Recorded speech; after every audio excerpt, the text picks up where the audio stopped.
On va essayer donc d'en savoir davantage avec le président de la commission syndicale des négociations, Abdoulaye Bari, est en direct. Bonjour et bienvenue, Monsieur Bari. Bonjour, chers journalistes de FIM, et bonjour à tous vos auditeurs et auditrices. Allez-y, Lincoln, pour la première question. Monsieur Bari, vous êtes cette fois-ci allé, en tout cas, avec des exemples très concrets. Vous avez pris la CEDEAO comme référence par rapport au traitement salarial. Les 35% qui ne sont pas respectés, l'État est à 10% et vous demandez 100%. Comment tout cela se passe puisque les représentants du gouvernement n'ont pas donné une réponse à votre demande? Merci beaucoup. Avant d'abord de répondre à votre question, j'aimerais juste d'abord rappeler comment aujourd'hui le travailleur guinéen est très mal traité. Parce qu'il faut le dire. Quand nous regardons la grille salariale qui actuellement est payée au niveau de la fonction publique, signée à la date du 14 octobre 2016 par le professeur Alpha Condé, le salaire d'entrée d'un fonctionnaire hiérarchisé, parce qu'il faut le dire, la classification des fonctionnaires, il y a la hiérarchie C, il y a la hiérarchie B et la hiérarchie A. Maintenant, aujourd'hui, hiérarchie C, quelqu'un qui commence en Guinée, commence avec un salaire de 820 680 francs guinéens comme salaire de base. Chose que nous trouvons très petit comparativement vraiment à nos camarades des autres pays. Et quand on regarde l'effectif des fonctionnaires en Guinée, actuellement, ce qui est payé, c'est 117 000 agents. Comparativement à nos pays frères du Sénégal qui sont à 130 000 agents, Côte d'Ivoire, ils sont à 294 000 agents. Est-ce que vous comprenez? Tout ça là, c'est des facteurs qui constituent vraiment un problème de maltraitance des travailleurs de la Guinée. Maintenant, pour revenir à votre question, sur la table de négociation, le gouvernement guinéen a fait comprendre que, selon les normes de CEDEAO, que le gouvernement doit, pour les gouvernements au niveau de la CEDEAO, doit payer 35% des dépenses de l'État.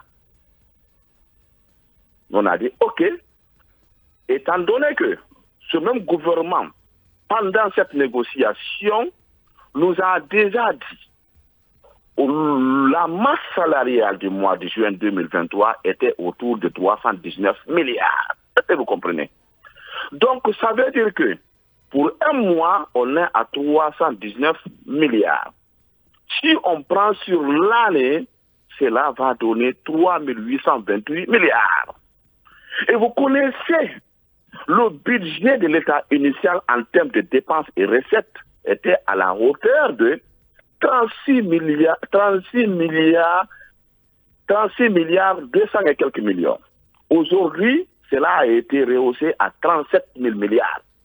Donc, quand on fait le ratio sur cela, entre la masse salariale qui est payée, qui est 3 828 milliards, sur les dépenses de l'État actuellement qui sont à 37 000 milliards, cela va donner un pourcentage de 10,34%.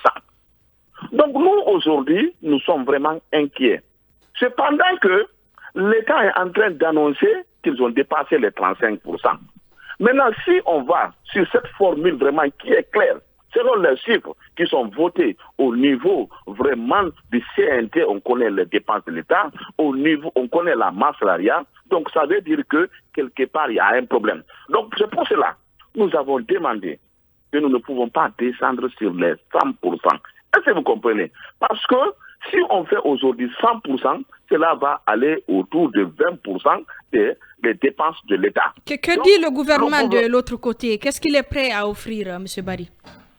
Le gouvernement aujourd'hui nous dit qu'ils vont rester à 12%.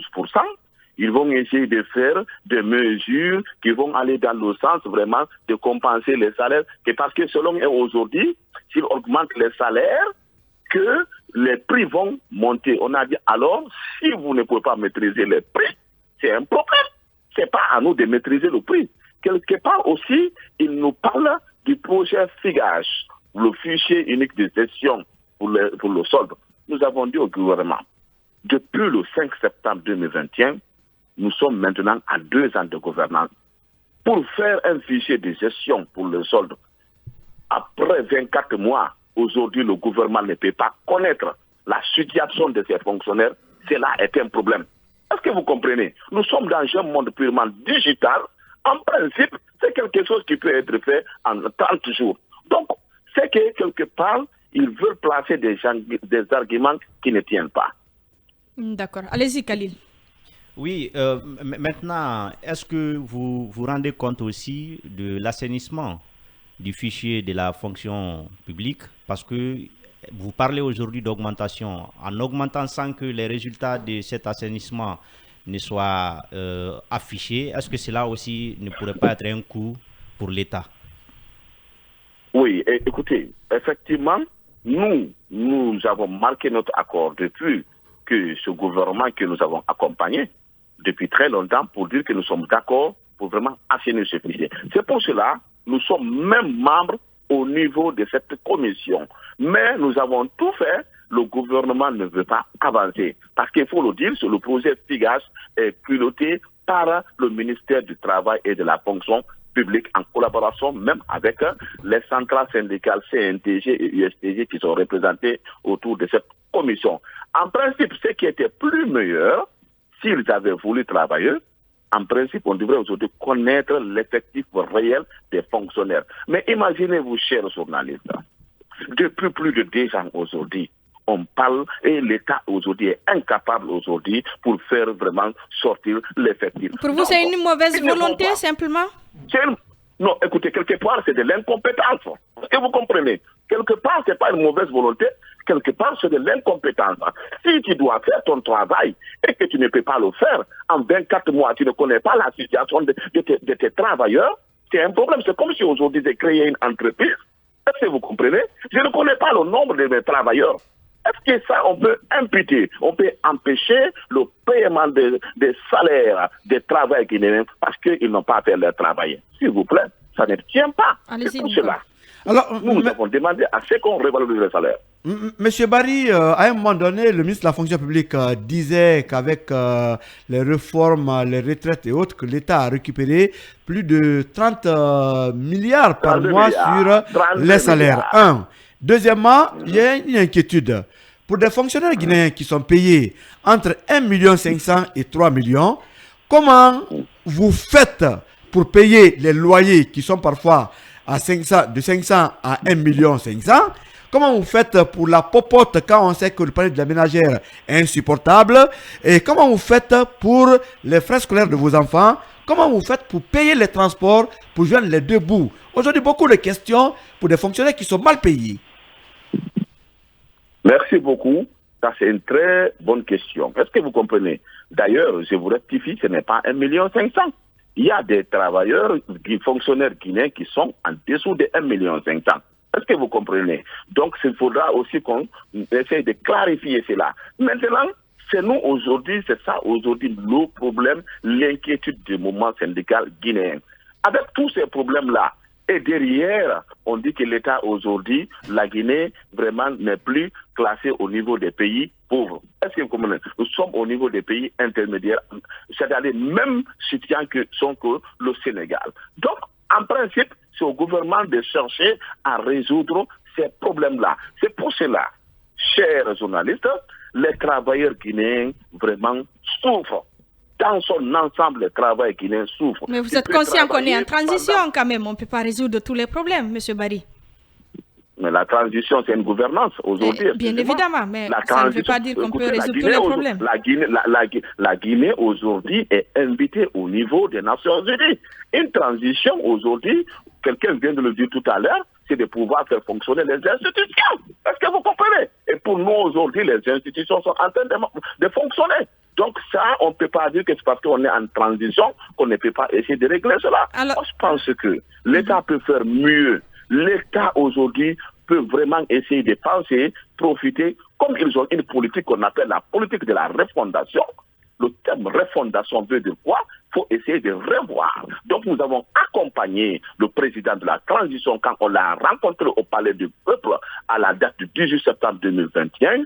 C'est dans ce sens-là que nous avons dit que nous l'accompagnons parce qu'il a une politique de refondation. Donc quand il s'agit de la refondation, il faut essayer aussi de refonder les salaires des fonctionnaires guinéens. Allez, refonder les salaires des fonctionnaires. Ibrahima Sori, avant qu'on ait Yaya, très rapidement. Oui, M. Barry, si vos réclamations ne sont pas prises en compte par le gouvernement guinéen dans leur entièreté, est-ce qu'aujourd'hui il y a des menaces d'aller en grève? Et quelles sont les propositions que vous seriez prêt à accepter, hein?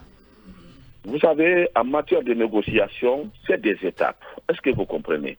Si le gouvernement, la partie qui est en face, ne veut pas aller dans l'esprit vraiment de bonne collaboration pour aider les travailleurs guinéens, nous allons prendre nos responsabilités. En faisant quoi? En saisissant d'abord les institutions qui œuvrent dans ce domaine. À savoir, nous avons aujourd'hui le Conseil national de dialogue social. Est-ce que vous comprenez? La loi nous confère de saisir le président du Conseil national de dialogue social. La loi nous confère aujourd'hui de saisir le premier ministre chef de gouvernement qui est aujourd'hui le responsable du social. Et après tout ça là, si nous comprenons qu'il n'y a pas de bonne volonté, nous allons réunir nos syndiqués à la bourse du travail pour prendre des dispositions. C'est ce que veut dire l'action syndicale. Allez-y, Koné, très rapidement. Écoutez, M. Barry, moi je vous dis merci étant fonctionnaire guinéen, mais je veux dire que vous savez un peu, dans une négociation, chacun essaie de proposer ce qu'il a. Déjà, il y a 12% qui est proposé, je pense que c'est un début. Et il faut comprendre cette lutte de problème salarial, ce n'est pas que la Guinée. On regarde du côté de la France, on regarde du côté de beaucoup de pays, c'est perpétuel, c'est permanent, ces problèmes de masse salariale. Mais je veux dire, il faut bien qu'on essaie de se comprendre. L'État, un certain temps, avait donné toute une stratégie pour arriver à l'augmentation des salariales. Ils ont dit qu'il faut nettoyer le fichier des fonctionnaires guinéens. Ce travail est en cours et après on est revenu. Pour la petite histoire, quand le professeur Alpha Condé a pris le pouvoir en Guinée, on a vu un peu toute l'augmentation que le fonctionnaire guinéen a connue. Au-delà de cela, et on avait demandé à l'époque que le fichier de la fonction publique était nettoyé. Mais à la prise encore du pouvoir le 5 septembre, on nous apprend le contraire. On nous apprend le contraire, où on a retrouvé des milliers de fonctionnaires fictifs en Guinée. Et M. Barry, vous le savez que moi, en tant que fonctionnaire guinéen, dans nos services, il y en a beaucoup de travailleurs fictifs. Est-ce qu'il ne faut pas patienter? Il ne faut pas patienter pour qu'on nettoie et après on essaie de voir comment augmenter la masse salariale. Allez-y rapidement, M. Barry. S'il vous plaît, monsieur le journaliste, je vais vous répondre très rapidement. En matière de négociation, nous sommes des syndicalistes, nous avons des certifications délivrées par le BIT en termes de négociation. Est-ce que vous comprenez? En termes de négociation, il faut accompagner les émotions. C'est quoi les émotions? C'est la politique des 3 R. Est-ce que vous comprenez? Il y a la politique, le premier R qui vient, c'est reconnaître. Le deuxième R qui vient, c'est respecter. Le troisième R qui vient, c'est répondre. Pourquoi on dit d'abord reconnaître? Est-ce que vous comprenez? Dans une négociation syndicale, il y a des points qui vont autour de la loi. Donc, ce n'est pas des points à négocier. Je vous donne un exemple.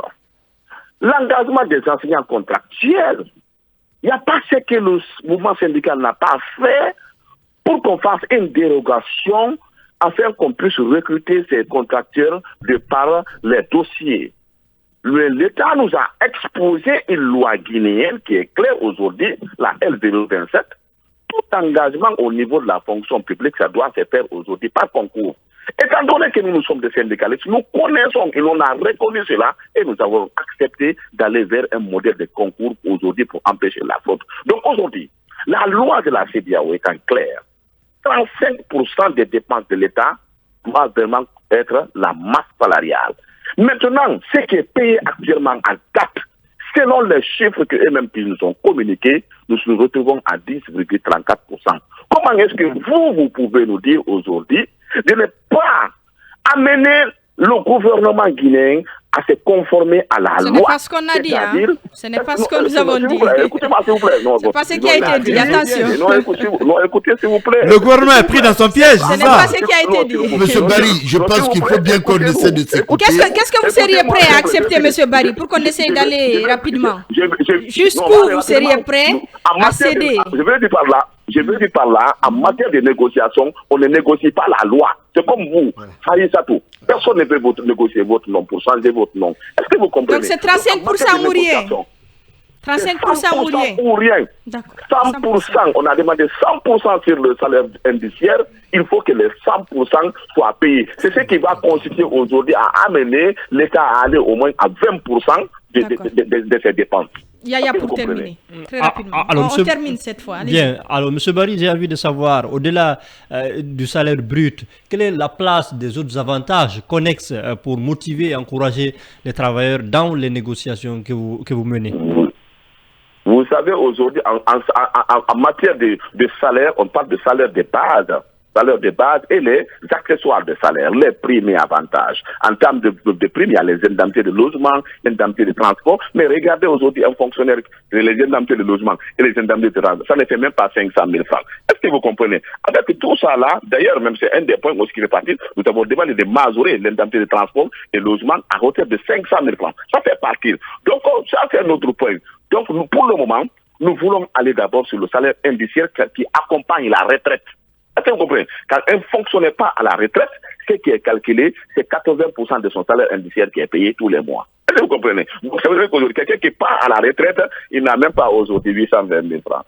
C'est dommage. Oui, c'est dommage. Voilà ce qu'on pouvait dire. Donc, on va suivre de près ces négociations qui vont donc reprendre la semaine prochaine avec vous, pourquoi pas avec d'autres personnes, notamment Michel Pépé Balamou. Merci beaucoup, Monsieur Barry. Je rappelle que vous êtes le président de la commission syndicale des négociations. Merci d'avoir accepté notre invitation. Merci, nous vous remercions. Voilà.